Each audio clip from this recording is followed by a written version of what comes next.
Olá, meus amigos, meus irmãos, quero saudá-los, que todos tenhamos uma ótima segunda-feira. Estamos falando sobre o Pacto do Sinai, a lição número 7. Então, vamos falar hoje da segunda-feira, o modelo divino para salvar. Como Deus, Ele utiliza métodos maravilhosos para salvar o ser humano, para resgatar.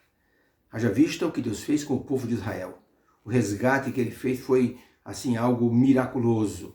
E ele então utiliza seres humanos, instrumentos humanos para realizar a sua tarefa também de salvação.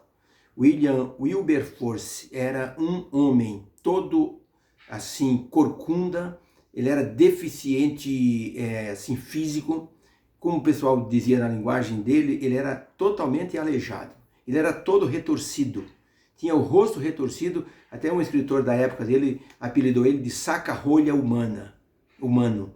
Tanto que ele era retorcido. E as pessoas, quando ele passava na rua, olhavam assim, interessados, pensando, meu Deus, que homem torto. Ele realmente era todo distorcido, deformado. Mas Deus pegou esse homem deformado e ele entrou no parlamento britânico para livrar as pessoas da escravidão. William Wilberforce lutou 30 anos. Quando o seu corpo foi colocado na laje fria da abadia de Westminster, uma das igrejas famosas da Inglaterra, no parlamento britânico estava sendo assinada a lei que libertava todos os escravos do Império Britânico. Para se ter uma ideia, a escravidão campeava desde a Baía de Hudson até o Cabo da Boa Esperança. É como se disséssemos que havia escravo desde o Rio Grande do Sul até o Amazonas. Então William Wilberforce, com o poder de Deus, fez algo impossível no Império Britânico, libertar as pessoas da escravidão. Quando olhamos para o que Deus fez no Egito com o seu povo, ele fez algo que parecia inatingível. Até o próprio povo assim, já estava desacreditado desta ideia de libertação. Quando Moisés surgiu e veio do palácio dizer aos hebreus que seria o libertador, as pessoas olhavam para ele com um certo desdém. Tanto que ele, depois de matar um egípcio que espancava um hebreu, ele foi assim separar dois hebreus que estavam brigando e eles disseram com uma certa assim arrogância: você por acaso é algum juiz? Quer nos matar como fez com o egípcio? E Moisés se espantou, porque Moisés imaginava que ele é que poderia libertar o povo. Mas não era Moisés, era o poder de Deus. Moisés seria o instrumento. Por isso é que Moisés, quando foi chamado por Deus no deserto, depois que ele fugiu, e Deus o chamou 40 anos depois, sabe o que ele falou? Envia outro, Senhor. Eu não estou preparado para essa obra. Deus disse: Moisés, é você que eu quero. Moisés viu Deus ali fazer aquele milagre sobrenatural do cajado se transformar numa serpente e voltar a ser cajado outra vez. E Moisés ainda duvidou e perguntou: mas se o povo me perguntar, o nosso povo perguntar, quem é que te mandou? O que eu digo? Deus disse: diga que o Eu Sou te enviou, o El Shaddai, o Todo-Poderoso Yahvé, te enviou para libertar o povo.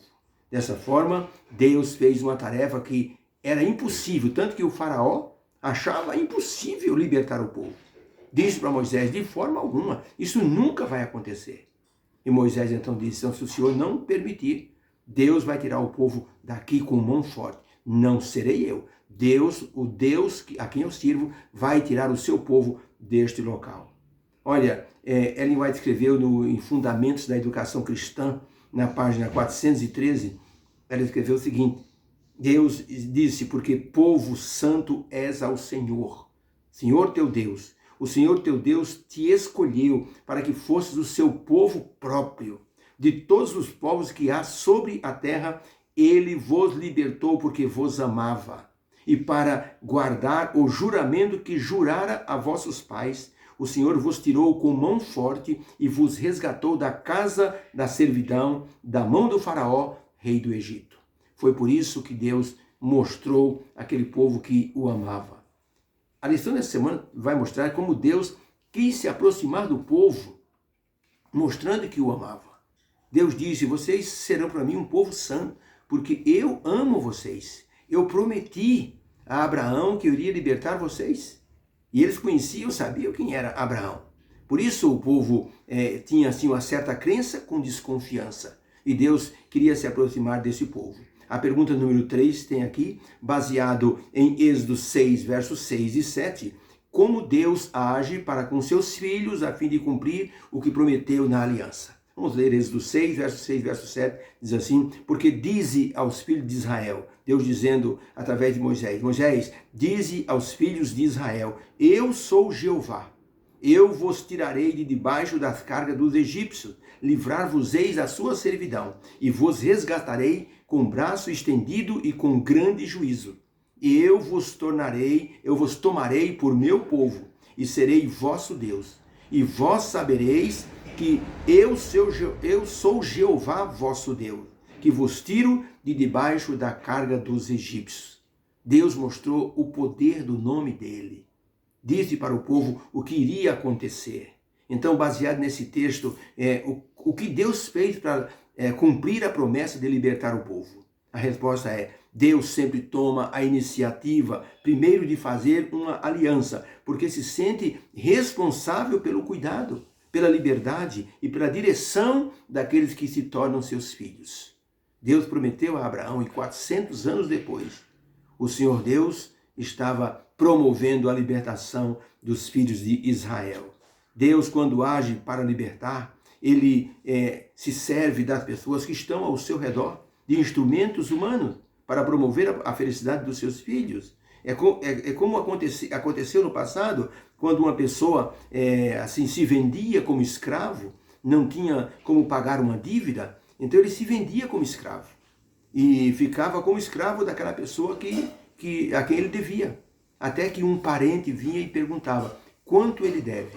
Ele, olha, pelo trabalho dele já pagou tanto da dívida, ele deve tanto. Então vinha o parente e dava o dinheiro e resgatava a vida do seu parente, que se tornava liberto.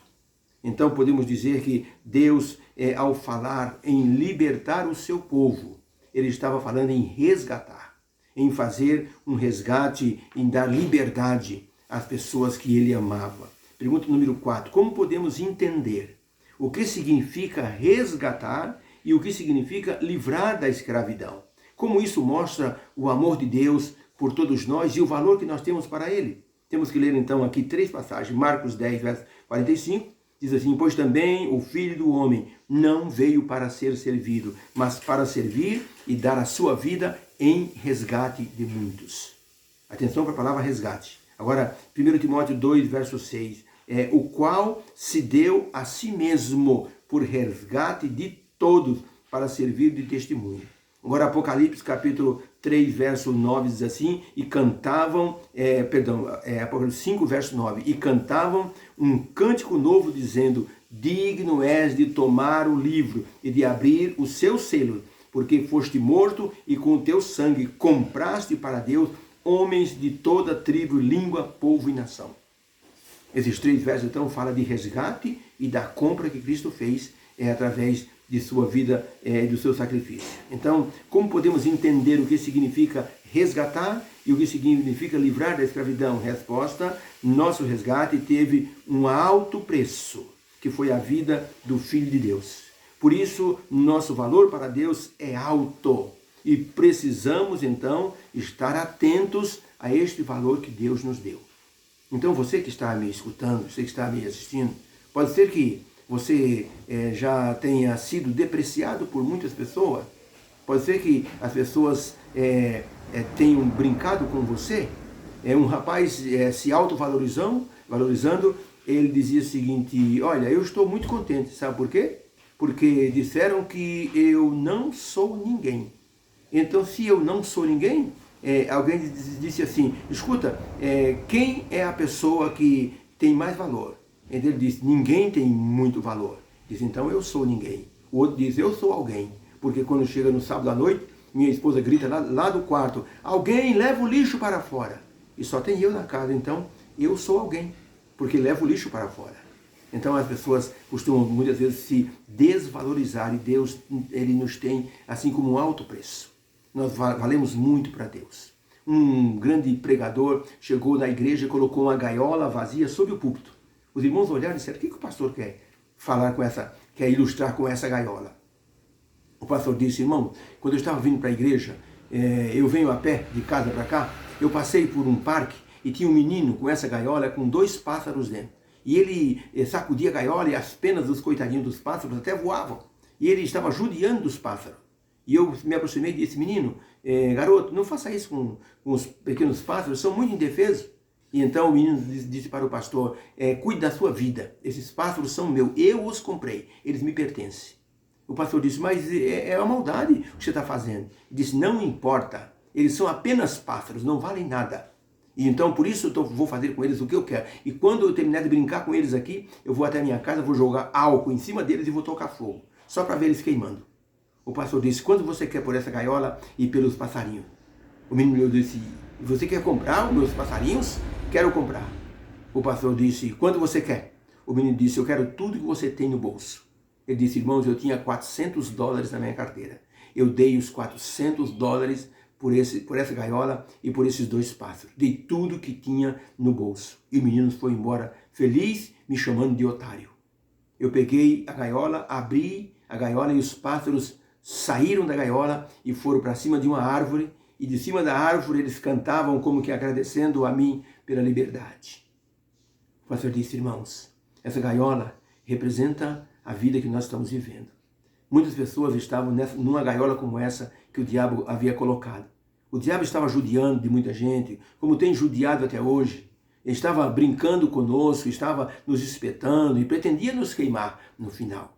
Jesus Cristo veio e disse: ei, Lúcifer, pare de judiar dessas criaturas, elas me pertencem. E o diabo disse: não, elas pertencem a mim. E Jesus disse: então eu compro elas de você. Quanto você quer por essas criaturas todas desse mundo? E o diabo disse: eu quero tudo que você tem, eu quero a tua vida, eu quero o teu sangue. E Jesus então deu a sua vida, e deu o sangue dele, e nos libertou. E o pastor disse: gente, o triste é que tem muita gente querendo voltar para essa gaiola, para ser outra vez afligido, torturado pelo inimigo. Vamos aproveitar a liberdade que temos, porque Deus nos resgatou, Jesus Cristo nos resgatou através do seu sangue. Isso significa muito, sabe por quê? Porque nós temos um valor muito alto para Deus. O comentário para esse momento: algumas manifestações divinas mostram a interação divina para com o ser humano. Por exemplo, em Gênesis 11, verso 7, Deus diz assim: desçamos e confundamos a língua dos homens, para que eles possam se espalhar pela terra. A interação divina. Em Êxodo 3, verso 8, Deus diz assim: eu desci para livrar o meu povo da mão dos egípcios. Eu desci. Olha a interação pessoal. Depois, em João, verso 1, verso 14, diz assim o texto bíblico, em João 1, verso 14, e o verbo se fez carne e habitou entre nós, cheio de graça e de verdade. E vimos a sua glória como do unigênito do Pai. Aqui está a interação divina para com o ser humano que ele tentou e quer resgatar. Deus fez de tudo para nos resgatar, para nos dar a liberdade. E nós temos que apreciar e valorizar essa liberdade. Disse um escritor: a salvação não foi uma medida improvisada. A salvação foi um plano perfeito para nos resgatar. É isso que Deus faz para ajudar o seu povo, fez com o seu povo no Egito. Mostrou amor por eles e também mostra para conosco. Deus abençoe, tenha uma ótima segunda-feira. Eu vou orar. Deus querido, obrigado por tua bênção, tua graça sobre a nossa vida. Obrigado pela salvação em Cristo, pelo resgate que o Senhor fez da nossa vida. O Senhor nos tirou da mão do inimigo, nos deu liberdade, nos resgatou. Abençoa, Senhor, a vida de todos os que me assistem, que haja uma bênção em cada vida. Eu peço em nome de Jesus. Amém. Deus seja louvado. Tenha um ótimo dia. Amém.